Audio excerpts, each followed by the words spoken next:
Sebelum saya lanjutkan, apa itu fikih? Ya, secara umum ilmu agama itu kan dibagi tiga. Yang pertama ilmu akidah, ya ilmu tentang tauhid. Kalau orang-orang kampung kayak saya itu diajarin dulu sifat 20 ya. Allah itu wujud, qidam, baqa', muhalafatul lil hawaditsi dan seterusnya. Itu apa menceritakan atau ilmu tentang keyakinan kepada Allah. Itu bagian dari ilmu rukun Islam, iman yang 6.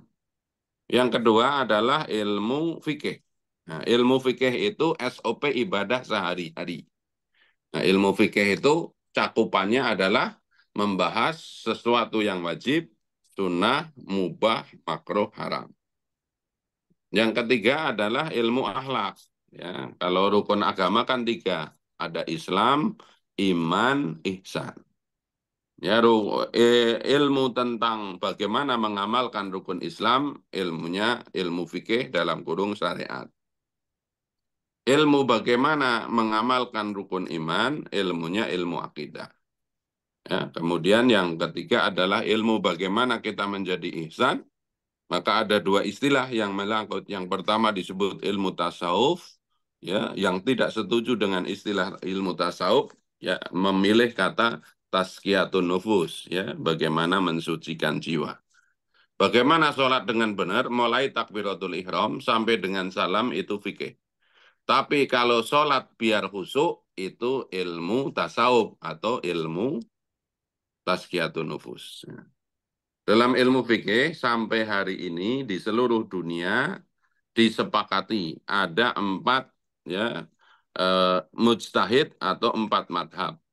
Ada Imam Hanafi yang paling tua atau disebut dengan madhab Hanafi. Kemudian yang lebih muda sedikit namanya Imam Malik, madhabnya namanya Maliki. Ya, kemudian ada imam yang ketiga, muridnya Imam Malik ada namanya Imam Syafi'i. Ada muridnya Imam Syafi'i punya eh, pembaharuan madhabnya namanya Imam Hambali. Nah, itu yang terkenal disepakati. Sebelumnya abad kedua atau ketiga Hijriah itu ada ratusan, tapi tidak terkodifikasi, tidak ada karya ilmiahnya yang sampai ke sini hari ini. Ya, contoh sederhana ini biar ke pengantar ya dalam hal telunjuk ya. Telunjuk waktu tasahud ya. Waktu tasahud itu empat imam ini punya pendapat. Padahal telunjuknya satu. Tetapi menurut madhab Maliki seperti ini, menurut madhab Hambali seperti ini. Ini saya tunjukkan sebelum buku yang kita baca ini nanti adalah, atau kitab ini adalah buku dari kalangan madhab Syafi'i. Ya. Rata-rata orang Indonesia itu dari kecil belajar madhab Syafi'i karena ilmu yang sampai ke Indonesia itu adalah rata-rata dari madhab Syafi'i. Ini contoh ya.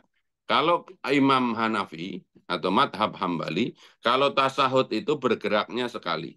At-tahiyyatul mubarakatus salawatut thayyibatu lillah. Asyhadu alla. Nah, la sekali, kemudian diem. Orang-orang Eropa, orang-orang Mesir, orang-orang India, rata-rata bermadhab Hanafi, maka waktu sholat, kapan telunjuknya bergerak? Waktu mengucapkan la, kemudian diam. Ini contoh. Kalau Imam Malik, ya Imam Malik atau madhab Maliki, kalau di Indonesia ada ormas namanya Persis, mohon maaf di Bandung, itu secara fikih lebih dekat kepada Imam Malik untuk telunjuk ini.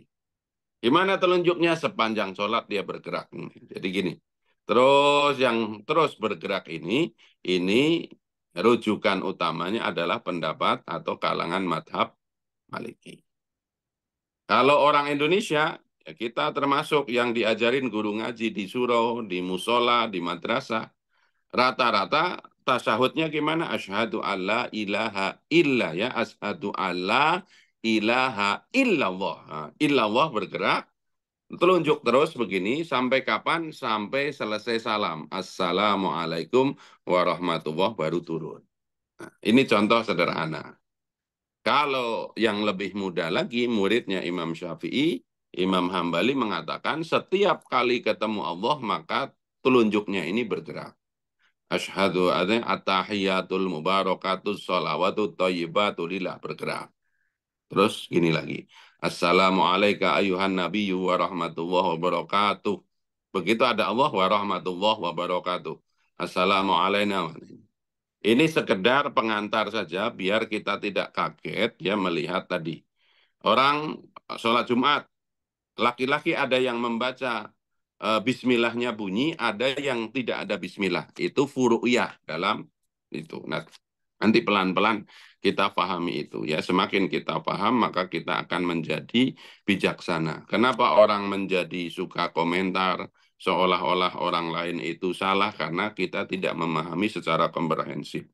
Yang paling menonjol ya penetapan satu Idul Fitri ya atau Idul Adha kemarin. Terjadi perbedaan pendapat apakah ikut Saudi, apa ikut Ru'yatul Hilal pemerintah. Itu sudah yang namanya ihtilaf muktabar, perbedaan pendapat yang sudah disepakati seluruh dunia. Jadi nggak perlu lagi yang benar ini, yang ini dan seterusnya. Baik ya, kita ke buku ya atau ke kitab. Kitab At-Thaharati bermula ya, kitab menerangkan tentang bersuci. Semua kitab fikih selalu pengarang-pengarang fikih para imam menulis kitabnya itu diawali dengan kitab bersuci. Ya, bagaimana mensucikan diri secara fikih. Nanti di ujung kitab selalu ditutup dengan kitab jihad. Jadi ini pelajaran dari buku-buku ulama. Kalau kita ingin berjihad, maka harus dimulai dengan mensucikan jiwa dulu. Ya, jangan semangat saja tanpa kesucian, tanpa ilmu, nanti berbahaya. Ya, jadi itu.